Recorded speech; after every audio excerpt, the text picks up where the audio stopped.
Hello बच्चों, tip टिपवा पाठ के भाग 2 में आपका फिर से स्वागत है। आज हम लोग इस वीडियो में टिप टिपवा पाठ का प्रश्नोत्तर करेंगे।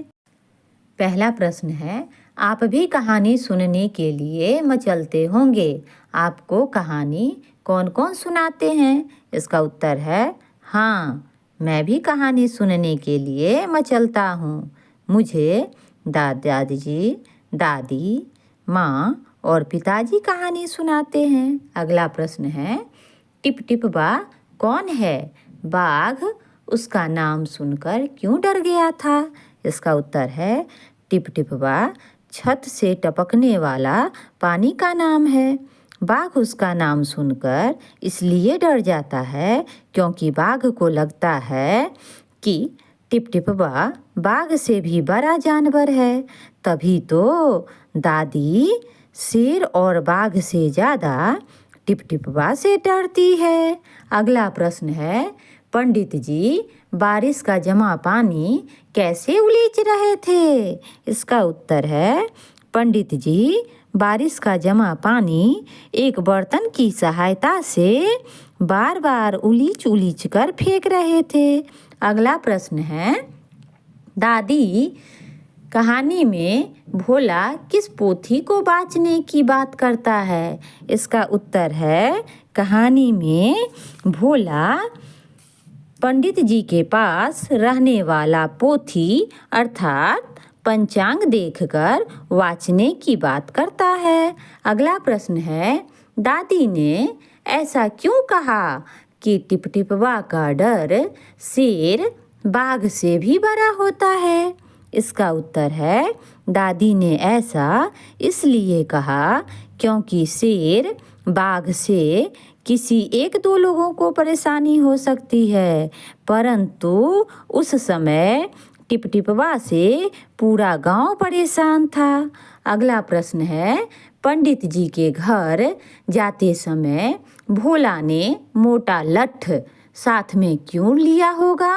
इसका उत्तर है पंडित जी के घर जाते समय भोला ने मोटा लठ साथ में इसलिए लिया होगा क्योंकि भोला का गधा सुबह से ही गायब था और भोला उसे ढूंढते ढूंढते थक चुका था। गधा को सजा देने के लिए भोला ने मोटा लठ लिया होगा। अगला प्रश्न है, भोला पंडित जी के पास क्यों गया? इसका उत्तर है भोला पंडित जी के पास अपने खोए हुए गधा के बारे में जानने के लिए गया क्योंकि पंडित जी बहुत ज्ञानी व्यक्ति थे और उन्हें भूत और भविष्य के बारे में पता रहता है। अगला प्रश्न है, बाघ टिप टिपवा के डर से कहाँ छिप गया? इसका उत्तर है बाघ टिप टिपवा के डर से तालाब के किनारे ऊंची ऊंची घास में छिप गया। अगला प्रश्न है, गांव वालों की आंखें खुली की खुली क्यों रह गई? उत्तर है सुबह जब गांव वालों ने भोला के घर के बाहर खूंटे से एक बाघ को बंधा देखा तो गांव वालों की आंखें खुली की खुली रह गई। अगला प्रश्न है, दादी ने बारिश से बचने के लिए क्या किया होगा? इसका उत्तर है दादी ने बारिश से बचने के लिए अपनी झोपड़ी में जगह जगह टपक रहे पानी को जमा करने के लिए उसने नीचे बर्तनों को रखा होगा तथा जमे हुए पानी को बाहर फेंक दिया होगा। अगला प्रश्न है, आप या आपके गांव या मोहल्ले के लोग बारिश से बचने के लिए क्या क्या करते हैं? उत्तर है मैं और मेरे गांव वाले लोग बारिश से बचने के लिए अपने घरों की मरम्मत पहले से ही कर लेते हैं। बारिश के पानी को जमा करने के लिए जगह जगह गड्ढे खोदकर या पानी टैंक बनाकर रखते हैं जिससे बारिश के पानी को जमा किया जा सके। अगला प्रश्न है, इस कहानी में बारिश से कई लोग परेशान हुए। बताइए कि निम्नलिखित लोगों को बारिश के कारण क्या परेशानी हुई। दादी को सबसे ज़्यादा परेशानी हुई छत से टपक रहे पानी से। पंडित जी को तो घर में पानी भरने से। बाघ को बारिश से। और भोला को गधा के न मिलने से। अगला प्रश्न है, कहानी में पहले क्या हुआ, फिर उसके बाद क्या हुआ। घटनाओं के आधार पर क्रम में अंक कीजिए।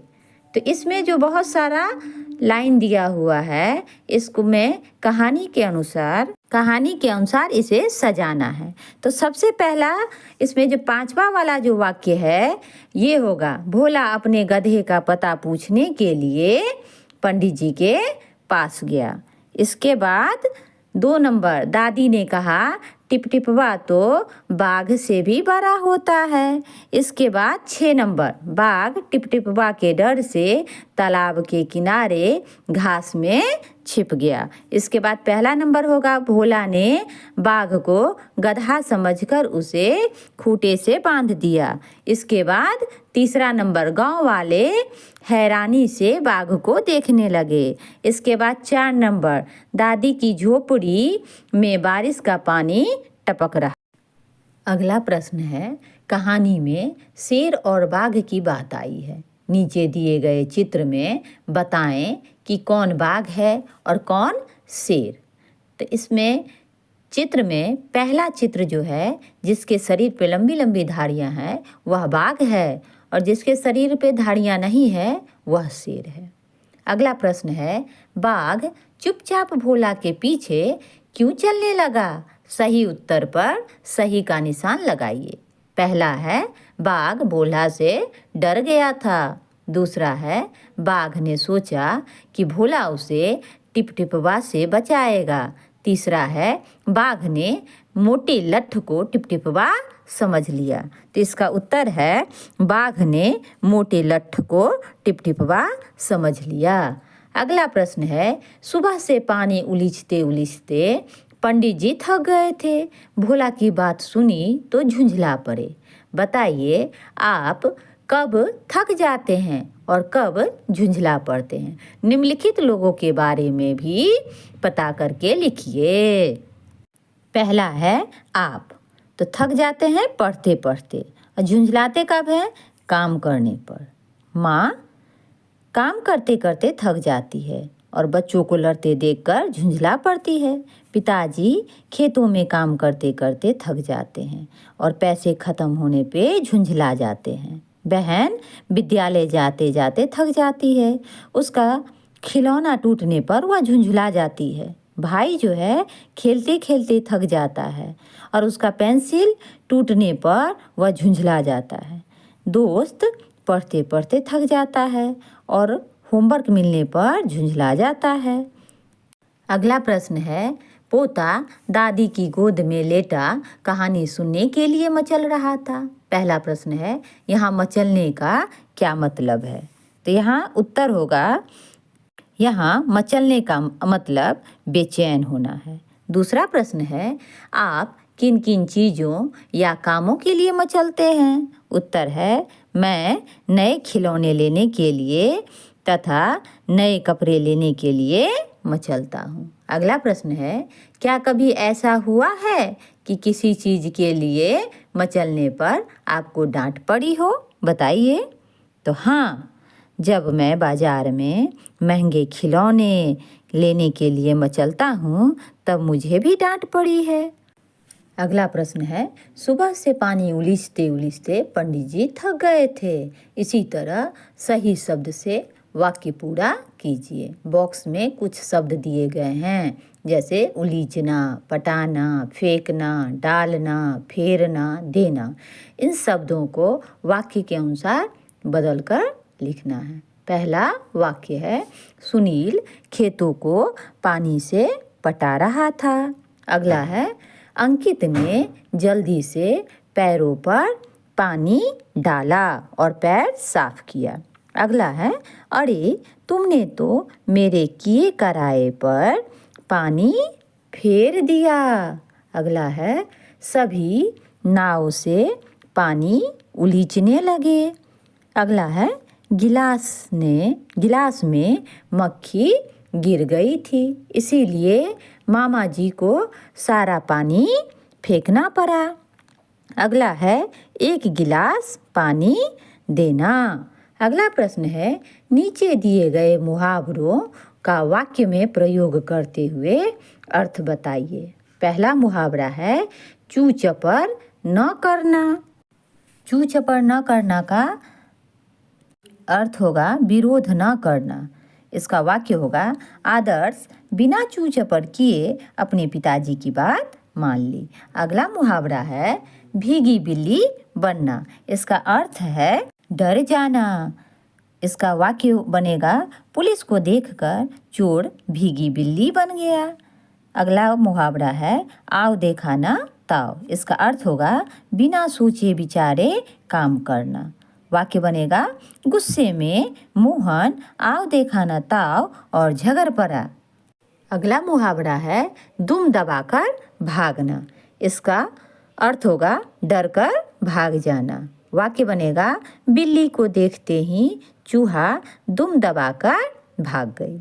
अगला मुहावरा है आंखें खुली की खुली रहना। इसका अर्थ होगा हैरान रहना। इसका वाक्य बनेगा शहर की ऊंची ऊंची इमारत को देखकर लीला की आंखें खुली की खुली रह गई। अगला प्रश्न है नीचे दिए गए कथनों को हिंदी में बोलिए। वाक्य दिया हुआ है अरे बचवा का कहानी सुनाए, ई टिप टिपवा से जान बचे तब ना। हाँ बचवा न शेरवा के डर न बचवा के डर, डर तो डर टिप टिपवा के डर। तो पहला बनेगा अरे बेटा क्या कहानी सुनाए, इस टिप टिपवा से जान बचे तब ना। दूसरा वाक्य जो है इसका बनेगा हाँ बेटा न शेर का डर न बाघ का डर, डर तो डर टिप टिपवा का डर। अगला प्रश्न है इससे पहले कि बाहर आकर वह मुझ पर हमला करे मुझे ही यहाँ से भाग जाना चाहिए।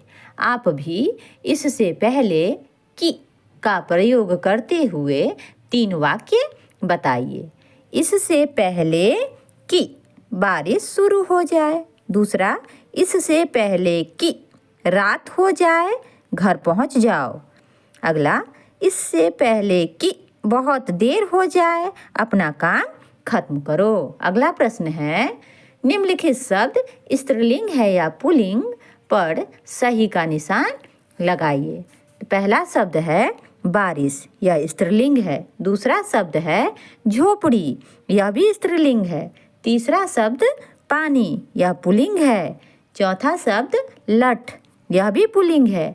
पांचवा शब्द पोथी, यह स्त्रीलिंग है।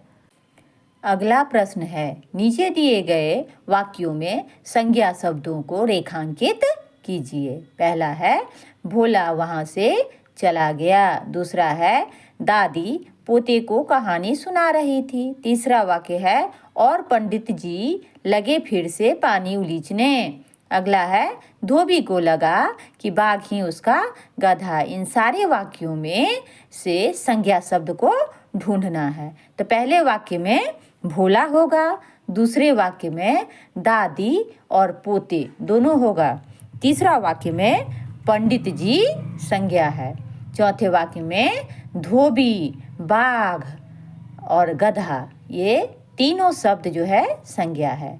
अगला प्रश्न है नीचे दिए गए वाक्यों में व्यक्तिवाचक संज्ञा के नीचे रेखा खींचिए। पहला वाक्य है राधिका ने गीत गाया। इसमें व्यक्तिवाचक संज्ञा राधिका है।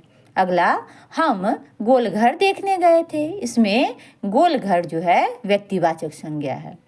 अगला पटना सुंदर शहर है। इसमें पटना व्यक्तिवाचक संज्ञा है। अगला सुमित ने पौधा लगाया। इसमें सुमित शब्द जो है ये व्यक्तिवाचक संज्ञा है। इसी तरह की और रोचक वीडियो को सबसे पहले देखने के लिए हमारे चैनल को लाइक और सब्सक्राइब करें और शेयर करें।